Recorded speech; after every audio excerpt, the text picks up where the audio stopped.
In the name of Allah, the Beneficent and the Merciful, I bear witness there is no God but Allah, who came to us in the person of Master Fard Muhammad, July 4th, 1930. I furthermore bear witness that the most Honorable Elijah Muhammad is the exalted Christ, and the Honorable Minister Louis Farrakhan is our last divine warner, teacher, and guide, and that he is the Jesus in our midst today. It is in these names that I greet you all in the words of Assalamu alaikum. I am your brother, Gerald X, and before I get started, I want to thank all of you who have so far subscribed to my YouTube channel. And as always, I would just like to ask that those who haven't subscribed, please subscribe to my YouTube channel and share my videos that you feel are shareable with family and friends. I entitled this subject, The Deception of Black Faces in Political Office. The deception of black faces in political office. As a black people, we've been fighting for years and years and years to get equality with white people. And one way we thought we could do that was by getting our right to vote and vote some of our own people in political office. Now, we thought that that was something that could actually get us freedom, justice, and equality in this system. So that was the popular thing for blacks to do in the 60s, 70s, 80s, and even in the 90s. But now in 2020, we see that that don't really work. We have put a lot of black people in political office in the past 20 to 25 years, mainly your local offices.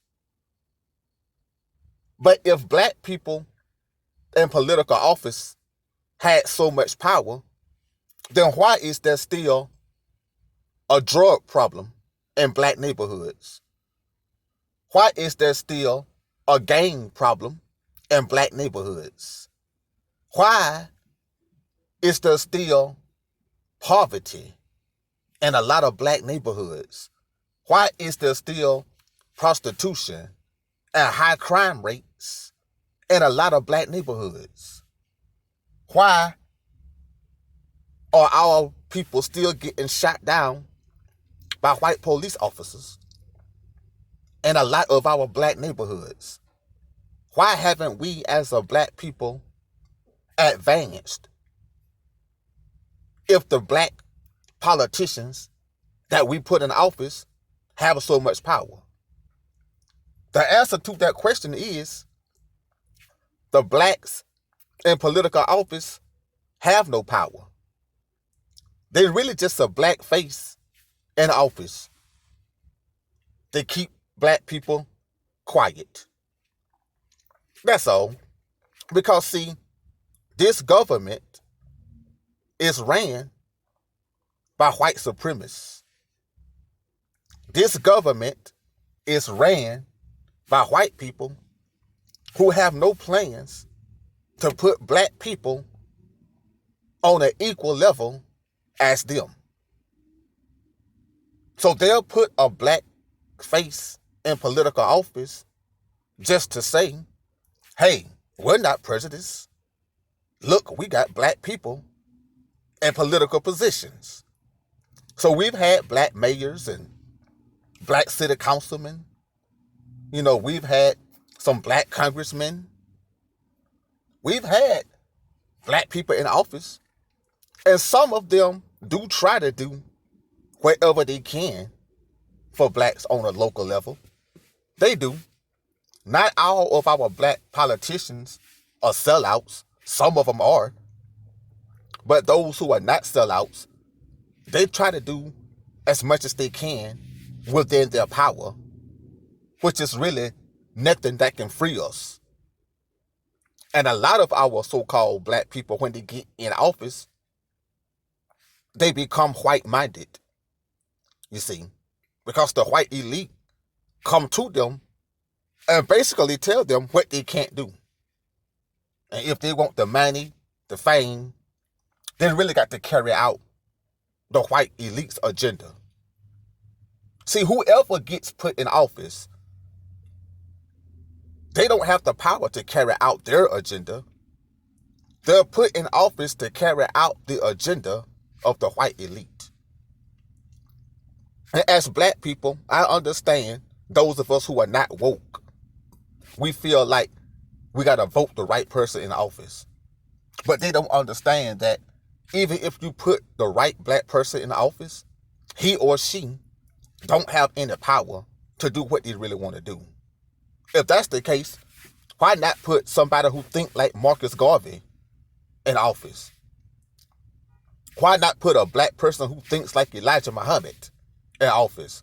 A black person who think like Huey P. Newton or Carmichael Stokely, Noble Drew Ali, Malcolm X. See, why not put a black person who's on black nationalism in office and give them the power to do what they want to do to free black people?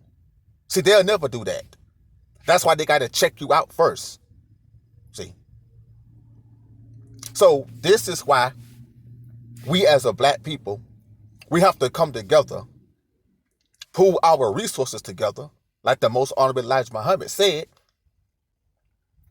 and get the things that we've been asking the government to do, get them for ourselves.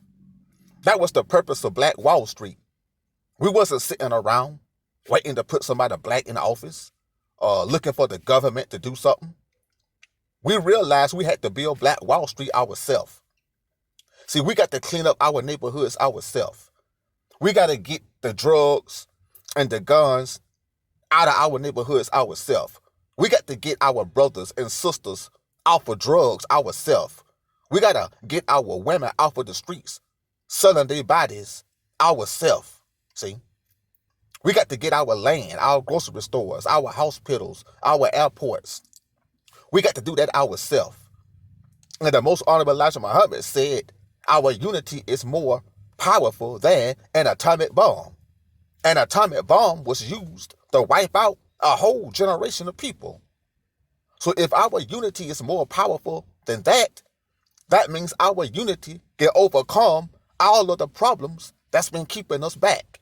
Our unity can overcome poverty in black neighborhoods. Our unity can overcome the gang problem in black neighborhoods. Our unity can overcome the prostitution, the drugs, and the crime, and the poverty in our neighborhoods.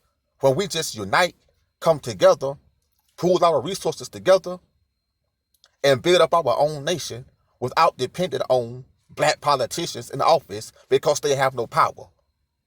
The real power is not to get involved in the government. The real power is to come together with the community and build up the communities ourselves. So it's very deceptive when we put black people in political office because they can't carry out their agenda. They can only carry out the agenda of the white elites, which is not to give blacks freedom. So that's the deception of putting black people in office. A whole bunch of black faces, but our problems are still the same.